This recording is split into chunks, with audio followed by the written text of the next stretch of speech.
Selamat datang di channel Audiobook Indonesia. Di channel ini, kamu bisa mendengarkan novel-novel terjemahan dalam bahasa Indonesia. Mau request novel? Silahkan tulis novel yang kamu mau pada kolom komentar. Selamat mendengarkan! Harry Potter dan Batu Bertuah. Bab 9. Duel Tengah Malam. Harry tak pernah menduga akan bertemu anak lain yang lebih dibencinya daripada Dudley. Tetapi itu sebelum dia bertemu Draco Malfoy. Untungnya, anak kelas 1 Gryffindor hanya bersama anak-anak Slytherin pada pelajaran ramuan saja. Maka mereka tak perlu sering-sering bertemu Malfoy. Atau paling tidak, begitulah adanya sampai mereka melihat pengumuman yang ditempelkan di ruang rekreasi Gryffindor yang membuat mereka semua mengeluh.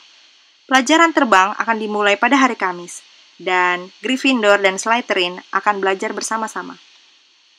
Gawat deh, kata Harry muram. Inilah yang sangat kuinginkan, kelihatan konyol di atas sapu di depan Malfoy. Harry sebetulnya sudah tidak sabar menunggu-nunggu pelajaran terbang. Belum tentu kau kelihatan konyol, kata Ron masuk akal. Lagi pula, aku tahu Malfoy selalu menyombong betapa jagonya dia main Quidditch, tetapi berani taruhan, pasti itu cuma bualan saja.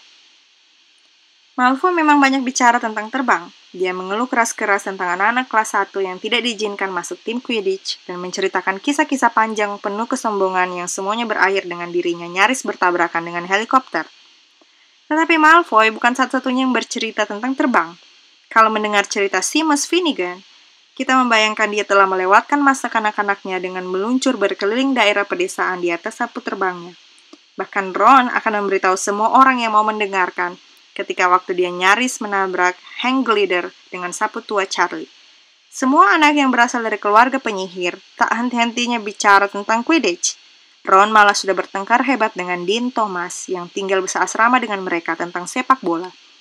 Ron sama sekali tidak bisa memahami apa serunya permainan dengan hanya satu bola, sementara pemainnya tidak diizinkan terbang.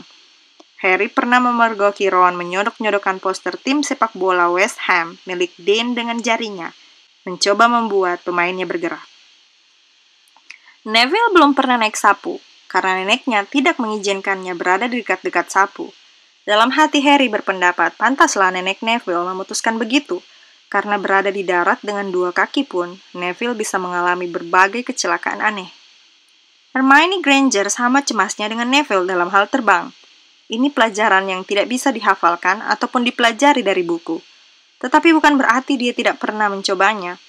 Saat sarapan pada hari Kamis pagi ini, dia membuat mereka semua bosan sekali dengan tips-tips terbang yang didapatnya dari buku perpustakaan berjudul Quidditch dari masa ke masa. Neville mendengarkan dengan tekun. Dia ingin sekali memperoleh apapun yang bisa membantunya bertahan di sapunya nanti. Tetapi anak-anak lain sangat senang ketika kuliah Hermione terputus oleh datangnya pos.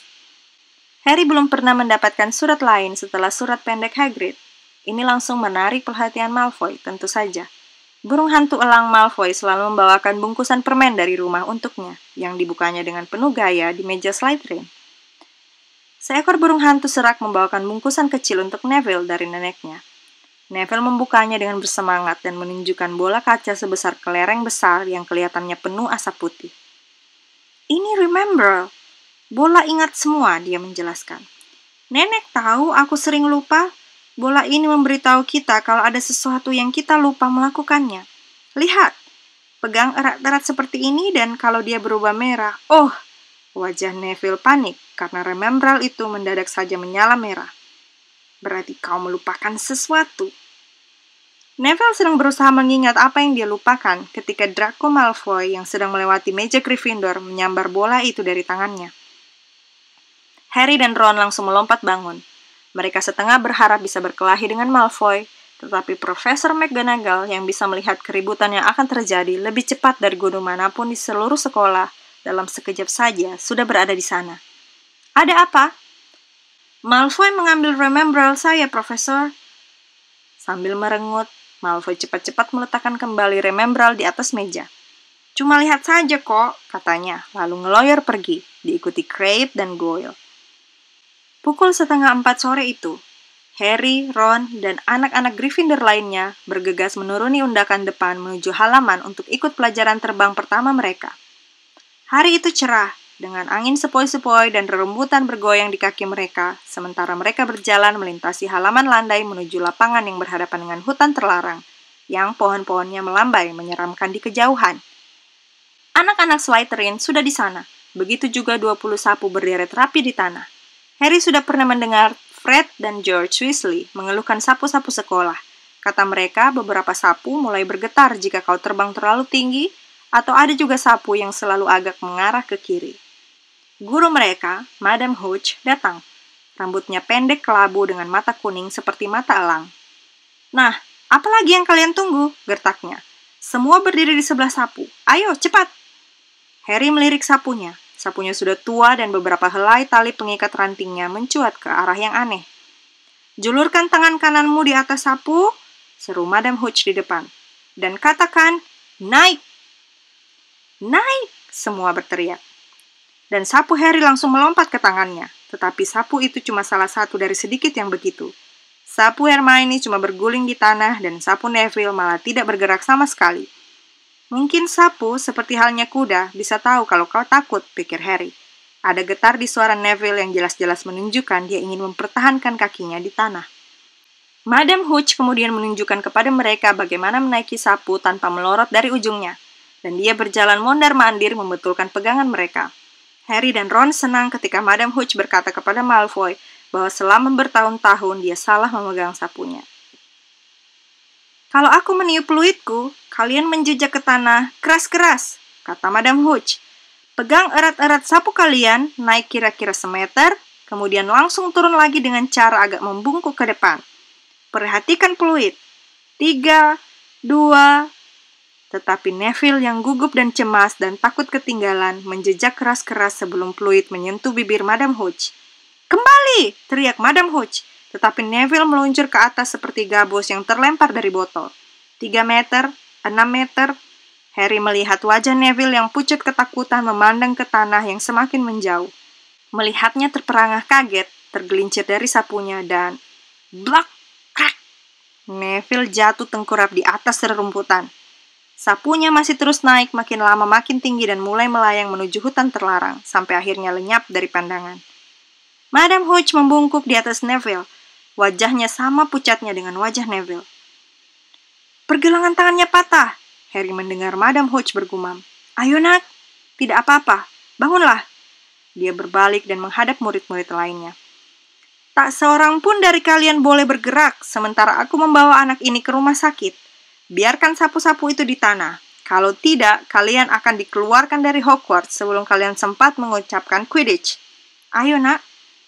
Neville yang wajahnya dibanjiri air mata, memegangi pergelangan tangannya, berjalan terpincang-pincang dalam pelukan Madam Hooch. Begitu mereka mulai menjauh, Malfoy terbahak. "Kalian mau lihat wajahnya yang blow on?" Anak-anak Slytherin lainnya ikut tertawa. "Diam kau, Malfoy," tukas Parvati Patil. "Oh, membela Longbottom?" Komentar Pansy Parkinson, anak perempuan yang bertampang galak dari Slytherin. "Tak kusangka, ternyata kau suka model gemuk cengeng macam begitu, Parvati." "Lihat," kata Malfoy. Ia melompat ke depan dan menyambar sesuatu dari rembutan. "Bola jelek kiriman nenek si Longbottom." Remembral di tangan Malfoy berkilau di tempat cahaya matahari. "Bawa ke sini, Malfoy," kata Harry tenang. Semua berhenti bicara untuk menonton. Malfoy menyeringai menyebalkan. "Bawa ke sini!" Harry berteriak, tetapi Malfoy sudah melompat ke atas sapunya dan meluncur naik. Dia tidak bohong, dia bisa terbang dengan baik. Sambil melayang setinggi dahan-dahan paling atas pohon ek, dia berseru, "Ambil sendiri nih, Potter." Harry menjamret sapunya. "Jangan!" jerit Hermione Granger. "Madam Hooch melarang kita bergerak. Kalian akan menyulitkan kita semua." Harry mengabaikannya. Telinganya berdengung. Dia menaiki sapunya dan menjejak tanah keras-keras, dan dia meluncur naik. Angin menerpa rambutnya dan jubahnya melambai di belakangnya. Dan Harry bukan main girangnya ketika menyadari dia menemukan sesuatu yang bisa dilakukannya tanpa perlu diajari.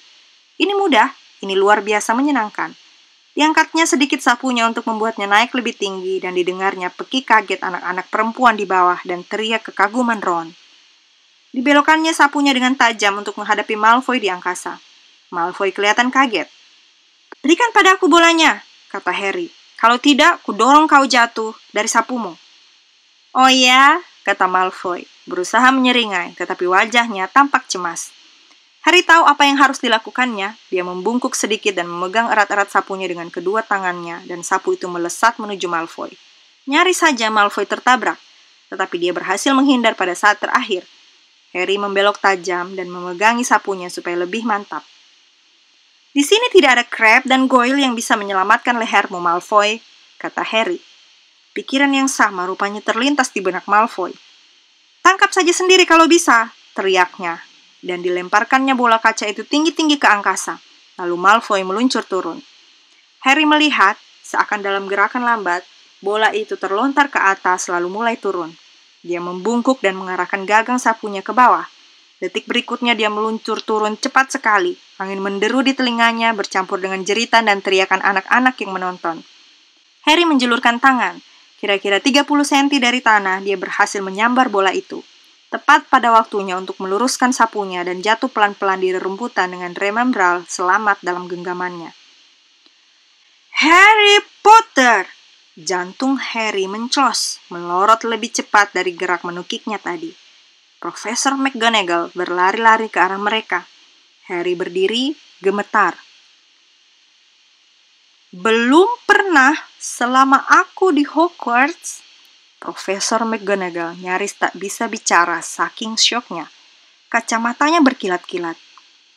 "Berani-beraninya kau bisa patah lehermu." "Bukan dia yang salah, Profesor." "Diam, Miss Patil." "Tapi Malfoy." "Cukup, Mr. Weasley. Potter, kau ikut aku sekarang." Harry sempat melihat wajah Malfoy, Crabbe, dan Goyle penuh dengan kemenangan saat dia berjalan dengan perasaan beku mengikuti Profesor McGonagall menuju kastil. Dia ingin mengatakan sesuatu untuk membela diri, tetapi ada yang tidak beres dengan suaranya. Profesor McGonagall berjalan cepat, bahkan tanpa memandangnya. Harry harus berlari-lari kecil agar tidak ketinggalan. Tamatlah riwayatnya sekarang. Padahal belum 2 minggu dia di sini. 10 menit lagi dia akan mengepak barang-barangnya. Apa kata keluarga Dursley jika dia nanti muncul di depan pintu rumah mereka? Menaiki undakan depan, menaiki tangga pualam di dalam, dan masih saja Profesor McGonagall belum berkata apa-apa kepadanya. Dia membuka pintu-pintu dan berjalan menyusuri koridor-koridor, sementara Harry mengikutinya dengan perasaan merana. Mungkin Profesor McGonagall membawanya ke Dumbledore. Harry teringat Hagrid yang sudah dikeluarkan tetapi masih diizinkan tinggal sebagai pengawas binatang liar. Mungkin dia bisa jadi asisten Hagrid. Perutnya melilit ketika dia membayangkan mengawasi Ron dan teman-temannya yang lain menjadi penyihir, sementara dia sendiri cuma berkeliling halaman kastil membawakan tas Hagrid. Profesor McGonagall berhenti di depan sebuah kelas. Dia membuka pintu dan menjulurkan kepalanya ke dalam. "Maaf, Profesor Flitwick. Boleh aku pinjam wood sebentar?" "Wood? Kayu?" pikir Harry bingung. Apakah wood nama tongkat yang akan digunakan untuk menghajarnya? Tapi ternyata Wood adalah anak kelas 5 yang besar dan tegap. Dia keluar dari kelas dengan kebingungan. "Ikut aku kalian berdua," kata Profesor McGonagall, dan mereka berjalan menyusuri koridor. Wood memandang Harry dengan ingin tahu. "Masuk sini." Profesor McGonagall menunjuk ke dalam kelas yang kosong. Di dalamnya hanya ada Peeves yang sedang sibuk menulis kata-kata tidak sopan di papan tulis. "Keluar, Peeves!" bentak Profesor McGonagall. Peeves melemparkan kapurnya ke dalam kaleng yang berkelontangan keras, dan dia melesat keluar sambil menyumpah-nyumpah. Profesor McGonagall membanting pintu menutup dan berbalik menghadapi kedua anak itu. "Potter, ini Oliver Wood. Wood, aku sudah mendapatkan seeker untukmu." Seeker berarti pencari. Ekspresi Wood berubah dari kebingungan menjadi kegirangan. "Anda serius, Profesor?" 100%, kata Profesor McGonagall tegas. "Anak ini berbakat alam. Belum pernah aku melihat yang seperti ini. Apakah tadi itu untuk pertama kalinya kau naik sapu, Potter?" Harry mengangguk dalam diam. Dia sama sekali tidak mengerti apa yang sedang terjadi. Tetapi kelihatannya dia tidak dikeluarkan, dan sedikit demi sedikit perasaan kembali menghangati kakinya. Dia menangkap benda di tangannya itu setelah menukik 15 meter. Profesor McGonagall memberitahu Wood. "Sama sekali tidak luka, tergores pun tidak. Charlie Weasley saja tidak akan bisa melakukannya. Wajah Wood berubah, seperti orang yang dalam sekejap mendapatkan semua impiannya telah menjadi kenyataan. Pernah menonton Quidditch, Potter? Wood bertanya penuh semangat. Wood adalah kapten tim Gryffindor, Profesor McGonagall menjelaskan. Potongan tubuhnya juga cocok untuk Seeker, kata Wood yang sekarang berjalan mengelilingi Harry dan memandanginya. Ringan, cepat. Kita harus memberikannya sapu yang pantas, Profesor. Nimbus 2000 atau sapu bersih 7, saya rasa. Aku akan bicara dengan Dumbledore, siapa tahu kita bisa melunakkan aturan tentang anak kelas 1 itu. Kita perlu sekali tim yang lebih bagus daripada tahun lalu. Kalah total dari Slytherin dalam pertandingan terakhir. Aku tak berani memandang Severus Snape selama berminggu-minggu. Profesor McGonagall memandang tajam Harry dari atas kacamatanya. Aku ingin dengar kau berlatih keras, Potter. Kalau tidak, mungkin aku akan berubah pikiran. Mungkin kau harus dihukum. Mendadak dia tersenyum. Ayahmu akan bangga sekali, katanya. Dia sendiri pemain Quidditch yang hebat. Kau bergurau. Saat itu mereka sedang makan malam. Harry baru saja selesai bercerita pada Ron apa yang terjadi waktu dia meninggalkan lapangan bersama Profesor McGonagall. Ron sudah hendak menyuap pai daging, sudah setengah jalan, tapi pai itu terlupakan begitu saja. Seeker, katanya. Tetapi anak kelas 1 tidak pernah. Kau pastilah pemain termuda selama seabad ini, kata Harry lalu menyuapkan pai ke dalam mulutnya. Ia merasa lapar sekali setelah kejadian seru sore ini. Wood bilang padaku. Ron begitu terpana, dia hanya ternganga menatap Harry. Aku mulai latihan minggu depan, kata Harry. Tapi jangan bilang siapa-siapa, Wood ingin merahasiakannya. Fred dan George Weasley muncul di aula. Mereka melihat Harry dan bergegas mendekat. Bagus, kata George dengan suara pelan. Wood bercerita kepada kami. Kami anggota tim juga, Bitter. Rupanya mereka berdua pemukul bola. Kuberitahu kau, kita pasti akan memenangkan piala Quidditch tahun ini, kata Fred. Kami belum pernah menang sejak Charlie pergi, tetapi tim tahun ini akan brilian. Kau pastilah hebat, Harry. Wood nyaris melonjak-lonjak ketika dia memberitahu kami. Tapi kami harus pergi. Lee Jordan mengira dia menemukan lorong rahasia menuju luar sekolah. Taruhan, pasti yang ditemukannya lorong di belakang patung Gregory si penjilat yang telah kami temukan pada minggu pertama kami di sini. Sampai ketemu. Baru saja Fred dan George menghilang, muncullah anak lain yang sangat tidak diinginkan. Malfoy diapit oleh Crabbe dan Goyle. Makan malam terakhir nih, Potter. Kapan kau naik kereta kembali ke dunia Muggle? Kau jauh lebih berani sekarang setelah kembali ke tanah dan berada bersama teman-teman kecilmu, kata Harry tenang. Tentu saja, Crabbe dan Goyle sama sekali tidak kecil, tetapi karena meja tinggi penuh para guru, tak seorang pun dari mereka berdua bisa berbuat lain kecuali menggertakkan buku-buku jari mereka dan merengut. Aku siap menghadapimu sendirian, kapan saja, kata Malfoy. Bahkan malam ini juga, kalau kau mau, duel penyihir, hanya tongkat, tanpa kontak. Kenapa? Belum pernah mendengar tentang duel penyihir rupanya? Tentu saja sudah, kata Ron, berpaling menghadapi mereka. Aku orang keduanya. Siapa orang keduamu? Malfoy memandang Crabbe dan Goyle, menilai mereka. Crabbe, katanya. Tengah malam nanti, oke? Kita bertemu di ruang piala. Ruang itu tak pernah dikunci. Setelah Malfoy pergi, Ron dan Harry berpandangan. Apa sih duel penyihir itu? Tanya Harry. Dan apa maksudmu kau menjadi orang keduaku? Ya, orang kedua adalah orang yang akan mengambil alih kalau kau mati, kata Ron sambil lalu, seraya menyuap painya yang sudah dingin. Melihat ekspresi wajah Harry, dia cepat-cepat menambahkan. Tapi orang hanya mati dalam duel yang sesungguhnya antara dua penyihir betulan. Paling maksimal yang bisa dilakukan kau dan Malfoy hanyalah saling kirim percikan bunga api. Kalian berdua belum menguasai cukup sihir untuk membuat bencana besar. Lagi pula, berani taruhan. Sebetulnya dia mengharap kau menolak. Lalu bagaimana kalau aku melambaikan tongkatku dan tak ada yang terjadi? Lempar saja tongkatmu dan pukul hidungnya, saran Ron.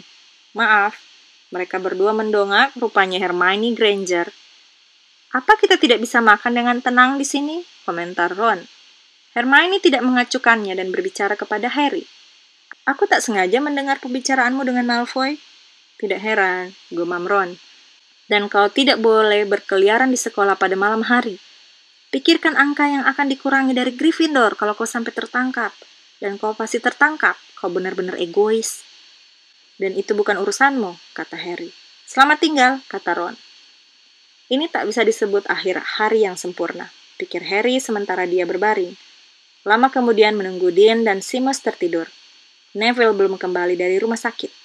Ron telah melewatkan sepanjang malam itu untuk memberinya nasihat seperti, jika dia mencoba mengutukmu, sebaiknya kau menghindar saja, karena aku tak ingat bagaimana cara menangkal kutukan. Kemungkinan besar mereka akan tertangkap oleh Filch atau Mrs. Norris, dan Harry merasa dia mengharap keberuntungan yang berlebihan dengan melanggar peraturan sekolah lainnya hari ini. Tetapi di lain pihak, wajah Malfoy yang penuh dengan ejekan terus-menerus muncul dari kegelapan. Ini kesempatan besar baginya untuk berhadapan langsung dengan Malfoy, mana mungkin dilewatkan. 11:30, akhirnya Ron bergumam, lebih baik kita berangkat sekarang. Mereka mengambil baju luar, mengambil tongkat, dan mengendap-endap menyeberangi ruang menara, menuruni tangga spiral menuju ruang rekreasi Gryffindor.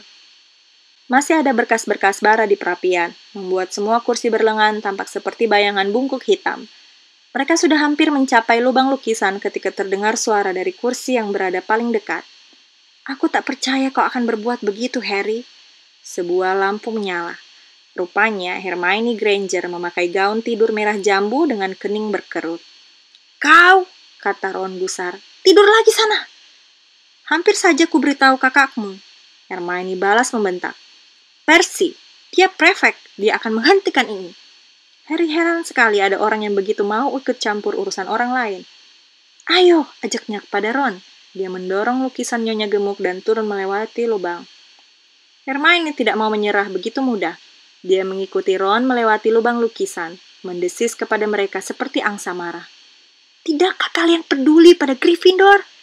Apakah kalian cuma peduli pada diri sendiri?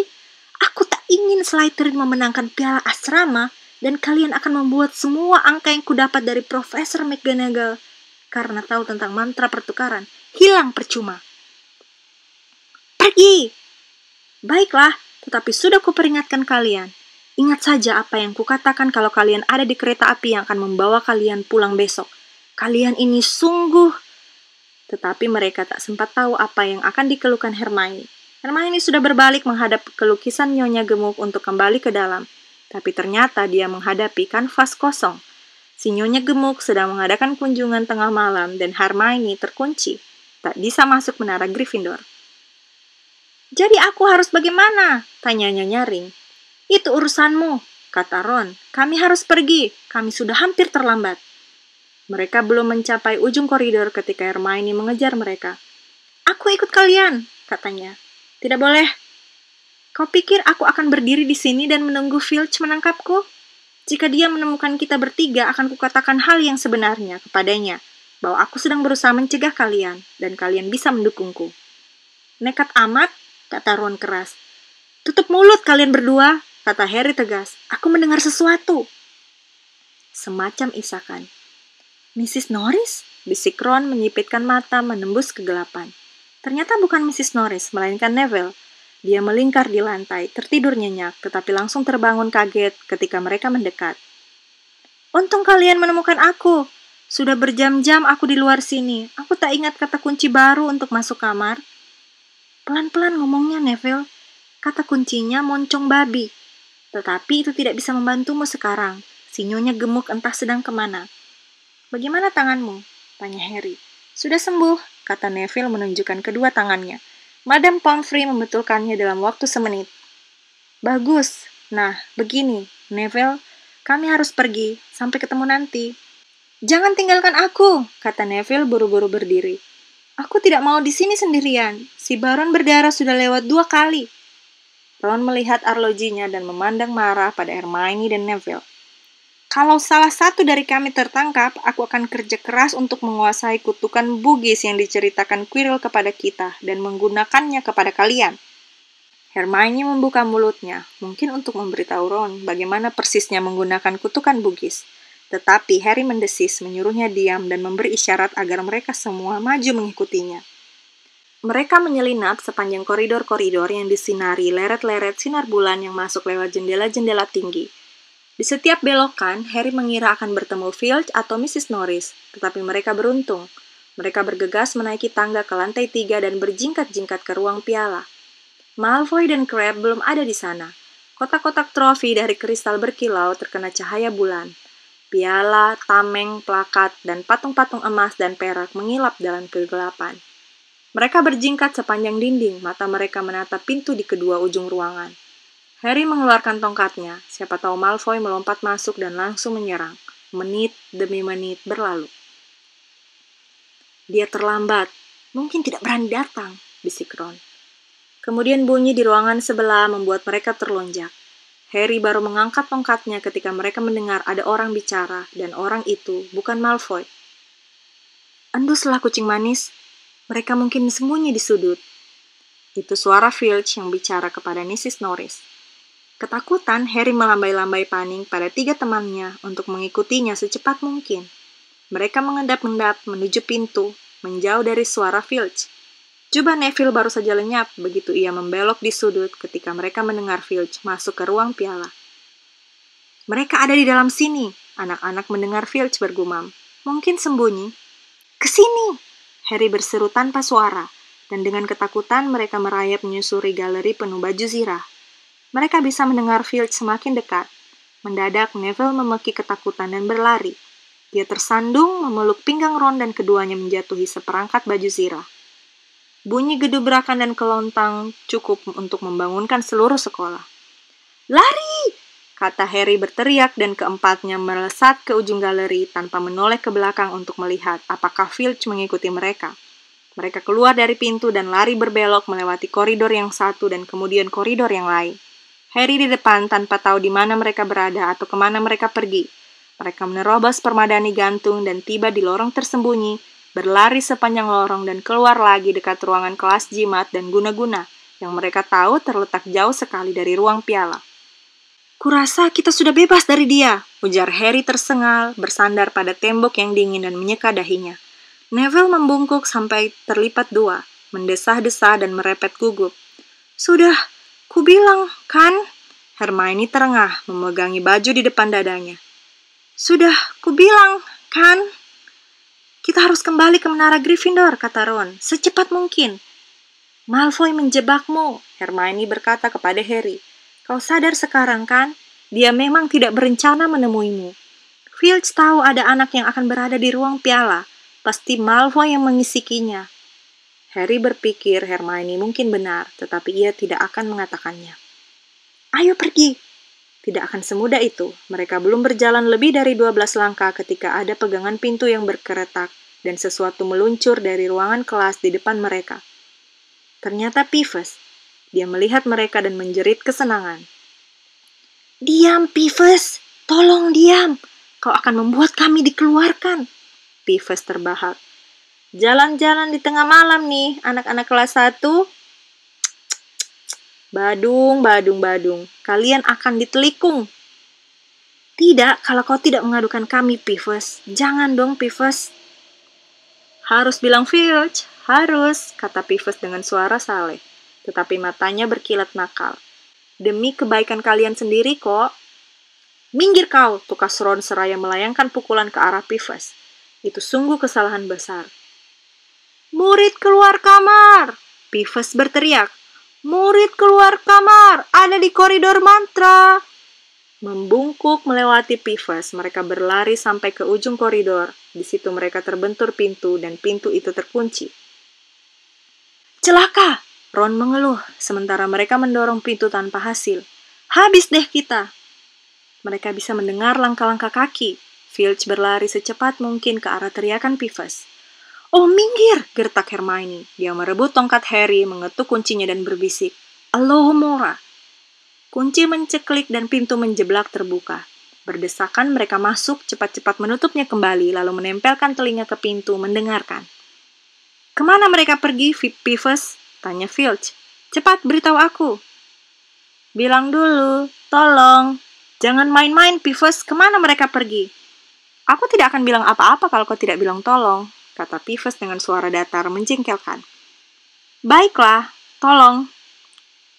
Apa-apa, hahaha. Sudah aku bilang aku tidak akan bilang apa-apa kalau kau tidak bilang tolong. Hahaha. Dan mereka mendengar desau Peeves yang terbang pergi dan Filch yang mencaci-caci berang. Dia mengira pintu ini terkunci, bisik Harry. Kurasa kita selamat. Ada apa sih, Neville? Karena Neville selama semenit belakangan ini terus menarik-narik baju Harry. Apa? Harry berbalik dan melihat dengan jelas sesaat dia mengira dirinya sedang bermimpi buruk. Ini sudah keterlaluan mengingat semua yang sudah terjadi. Mereka tidak berada dalam satu ruangan seperti yang dikiranya. Mereka ada di koridor. Koridor terlarang di lantai 3. Dan sekarang mereka tahu kenapa koridor itu terlarang. Mereka memandang tepat ke mata anjing raksasa. Anjing yang memenuhi seluruh ruang antara langit-langit dan lantai. Kepalanya 3 dengan 3 pasang mata galak yang berputar-putar. 3 hidung yang bergerak mengendus-ngendus ke arah mereka. 3 moncong dengan liur menetes menggantung seperti tali licin dari taring kekuningan. Anjing itu berdiri diam, sementara keenam matanya memandang mereka. Dan Harry tahu satu-satunya alasan kenapa mereka belum mati adalah karena kemunculan mereka yang begitu mendadak telah mengejutkan si anjing. Tetapi dengan cepat si anjing mengatasi keterkejutannya. Itu sudah jelas dari geraman-geramannya yang mengerikan itu. Harry meraih pegangan pintu. Antara Filch dan Maud, dia lebih memilih Filch. Mereka ambruk ke belakang. Harry membanting pintu menutup dan mereka berlari. Hampir terbang malah. Kembali menyusuri koridor ke arah berlawanan. Filch pasti sudah buru-buru pergi mencari mereka ke tempat lain, karena mereka tidak melihatnya di mana-mana. Tetapi mereka tak peduli. Yang mereka inginkan hanyalah membuat jarak sebesar mungkin antara mereka dan monster itu. Mereka tidak berhenti berlari sampai tiba di depan lukisan Nyonya Gemuk di lantai 7. Dari mana saja kalian ini? Tanya si Nyonya memandang baju tidur mereka yang merosot ke bahu dan wajah mereka yang merah berkeringat. Kau tidak perlu tahu.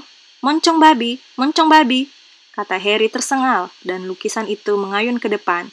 Mereka berebut masuk ke ruang rekreasi dan ambruk di kursi berlengan.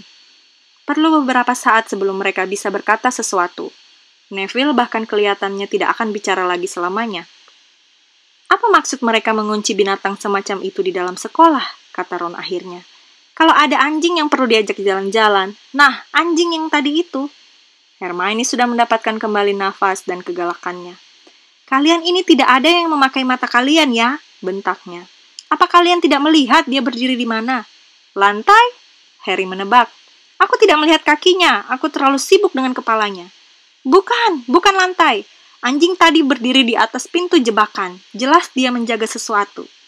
Hermione berdiri membelalak kepada mereka. Kuharap kalian sekarang puas. Kita semua bisa mati atau lebih parah lagi, dikeluarkan. Nah sekarang, kalau tidak keberatan, aku akan tidur. Ron melongo memandangnya. Tidak, kami tidak keberatan, katanya. Kau pikir kami memaksa kau ikut? Tetapi Hermione telah memberi Harry sesuatu yang lain untuk dipikirkan ketika dia naik kembali ke tempat tidurnya. Anjing itu menjaga sesuatu. Apa yang dikatakan Hagrid? Gringotts adalah tempat yang paling aman di dunia kalau kau mau menyembunyikan sesuatu. Kecuali mungkin Hogwarts. Kelihatannya Harry sudah menemukan di mana bungkusan kecil kumal dari ruang besi 713 itu berada. Terima kasih sudah mendengarkan audiobook Indonesia. Jangan lupa untuk like, komen, dan subscribe ya.